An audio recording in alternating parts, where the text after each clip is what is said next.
চিন্তাশীল রবীন্দ্রনাথ ঠাকুর। প্রথম দৃশ্য। চিন্তাশীল নরহরি চিন্তায় নিমগ্ন। ভাত শুকাইতেছে, মা মাছি তাড়াইতেছেন। মা: অত ভেবো না, মাথার ব্যায়ামও হবে বাছা। নরহরি: আচ্ছা মা, বাছা শব্দের ধাতু কি বলো দেখি। মা: কি জানি বাপু। নরহরি: বৎস। আজ তুমি বলছো বাছা, 2000 বৎসর আগে বলতো বৎস। এই কথাটা একবার ভালো করে ভেবে দেখো দেখি মা। কথাটা বড় সামান্য নয়। এ কথা যতই ভাববে ততই ভাবনার শেষ হবে না। পুনরায় চিন্তায় নিমগ্ন। মা: যে ভাবনা শেষ হয় না, এমন ভাবনার দরকার কি বাপ? ভাবনা তো তোর চিরকাল থাকবে। ভাত যে শুকোয়, লক্ষ্মী আমার, একবার ওঠ। নরহরি চমকিয়া: কি বললে মা? লক্ষ্মী? কি আশ্চর্য! এককালে লক্ষ্মী বলতে দেবী বিশেষকে বোঝাতো। পরে লক্ষ্মীর গুণ অনুসারে সুশীলা স্ত্রীলোককে লক্ষ্মী বলতো। কালক্রমে দেখো, পুরুষের প্রতিও লক্ষ্মী শব্দের প্রয়োগ হচ্ছে। একবার ভেবে দেখো মা, আস্তে আস্তে ভাষার কেমন পরিবর্তন হয়।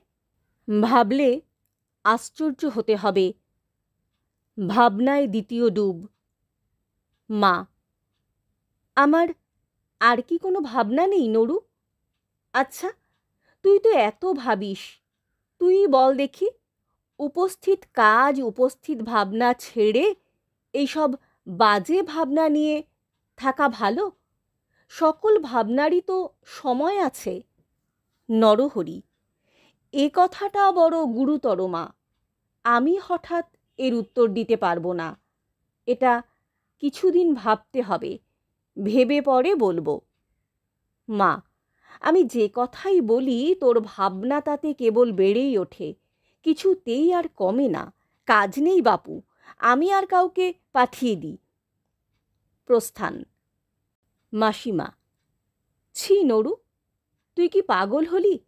ছেঁড়া চাদর, একমুখ দাড়ি, সমুখে ভাত নিয়ে ভাবনা। সুবলের মা তোকে দেখে হেসেই কুরুক্ষেত্র। নরহরি: কুরুক্ষেত্র? আমাদের আর্য গৌরবের শ্মশান ক্ষেত্র। মনে পড়লে কি শরীর লোমাঞ্চিত হয় না? অন্তঃকরণ অধীর হয়ে ওঠে না? আহা, কত কথা মনে পড়ে, কত ভাবনাই জেগে ওঠে। বলো কি মাসি, হেসেই কুরুক্ষেত্র? তার চেয়ে বলো না কেন, কেঁদেই কুরুক্ষেত্র? অষ্টুনিপাত। মাসিমা: ও মা, এ যে কাঁদতে বসলো। আমাদের কথা শুনলেই এর শোক উপস্থিত হয়। কাজ নেই বাপু। প্রস্থান। দিদিমা: দিদিমা: ও নরু, সূর্য যে অস্ত যায়। নরহরি: ছি দিদিমা, সূর্য তো অস্ত যায় না, পৃথিবীটাই উল্টে যায়। রোসো, আমি তোমাকে বুঝিয়ে দিচ্ছি। চারিদিকে চাহিয়া: একটা গোল জিনিস কোথাও নেই? দিদিমা: এই তোমার মাথা আছে, মুন্ডু আছে। নরহরি: কিন্তু মাথা যে বন্ধ, মাথা যে ঘোরে না। দিদিমা: তোমারই ঘোরে না, তোমার রকম দেখে পাড়া শুদ্ধ লোকের মাথা ঘুরছে। নাও, আর তোমায় বোঝাতে হবে না। এদিকে ভাত জুড়িয়ে গেল, মাছি ভন ভন করছে। নরহরি: ছি দিদিমা, এটা যে তুমি উল্টো কথা বললে। মাছি তো ভন ভন করে না, মাছির ডানা থেকেই এই রকম শব্দ হয়। রোসো, আমি তোমাকে প্রমাণ করে দিচ্ছি। দিদিমা: কাজ নেই তোমার প্রমাণ করে। প্রস্থান। দ্বিতীয় দৃশ্য। নরহরি চিন্তামগ্ন। ভাবনা ভাঙাইবার উদ্দেশ্যে নরহরির শিশু ভাগিনেয়কে কোলে করিয়া মাতার প্রবেশ। মা শিশুর প্রতি: জাদু, তোমার মামাকে দণ্ডবৎ করো। নরহরি: ছি মা, ওকে ভুল শিখিও না। একটু ভেবে দেখলেই বুঝতে পারবে ব্যাকরণ অনুসারে দণ্ডবৎ করা হতেই পারে না, দণ্ডবৎ হওয়া বলে। কেন বুঝতে পেরেছ মা? কেননা দণ্ডবৎ মানে মা, না বাবা, আমাকে পরে বুঝিয়ে দিলেই হবে। তোমার ভাগ্নেকে এখন একটু আদর করো। নরহরি: আদর করব? আচ্ছা, এসো আদর করি। শিশুকে কোলে লইয়া। কি করে আদর আরম্ভ করি? রোসো, একটু ভাবি। চিন্তামগ্ন। মা: আদর করবি তাতেও ভাবতে হবে নরু? নরহরি: ভাবতে হবে না মা, বলো কি? ছেলেবেলাকার আদরের উপরে ছেলের সমস্ত ভবিষ্যৎ নির্ভর করে, তা কি জানো?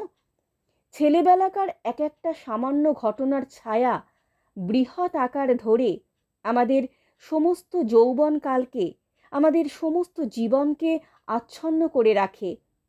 এটা যখন ভেবে দেখা যায়, তখন কি ছেলেকে আদর করা একটা সামান্য কাজ বলে মনে করা যায়? এইটা একবার ভেবে দেখো দেখি মা। মা: থাক বাবা, সে কথা আর একটু পরে ভাবব। এখন তোমার ভাগ্নেটির সঙ্গে দুটো কথা কও দেখি। নরহরি: ওদের সঙ্গে এমন কথা কওয়া উচিত যাতে ওদের আমোদ এবং শিক্ষা দুই হয়। আচ্ছা হরিদাস, তোমার নামের সমাস কি বলো দেখি? হরিদাস: আমি চমাকাবো। মা: দেখো দেখি বাছা, ওকে এসব কথা জিজ্ঞেস করো কেন? ও কি জানে? নরহরি: না, ওকে এই বেলা থেকে এই রকম করে অল্পে অল্পে মুখস্থ করিয়ে দেব। মা ছেলে তুলিয়া লইয়া: না বাবা, কাজ নেই তোমার আদর করে। নরহরি মাথায় হাত দিয়া পুনশ্চ চিন্তায় মগ্ন, কাতর হইয়া: বাবা, আমায় কাশি পাঠিয়ে দে, আমি কাশিবাসী হব। নরহরি: তা যাও না মা, তোমার ইচ্ছে হয়েছে, আমি বাধা দেব না। মা স্বগত: নরু আমার সকল কথাতেই ভেবে অস্থির হয়ে পড়ে, এটাতে বড় বেশি ভাবতে হলো না। প্রকাশ্যে তাহলে তো আমাকে মাসে মাসে কিছু টাকার বন্দোবস্ত করে দিতে হবে। নরহরি: সত্যি নাকি? তাহলে আমাকে আর কিছুদিন ধরে ভাবতে হবে। এ কথা নিতান্ত সহজ নয়। আমি 1 হপ্তা ভেবে পরে বলবো। মা ব্যস্ত হইয়া: না বাবা, তোমার আর ভাবতে হবে না, আমার কাশী গিয়ে কাজ নেই।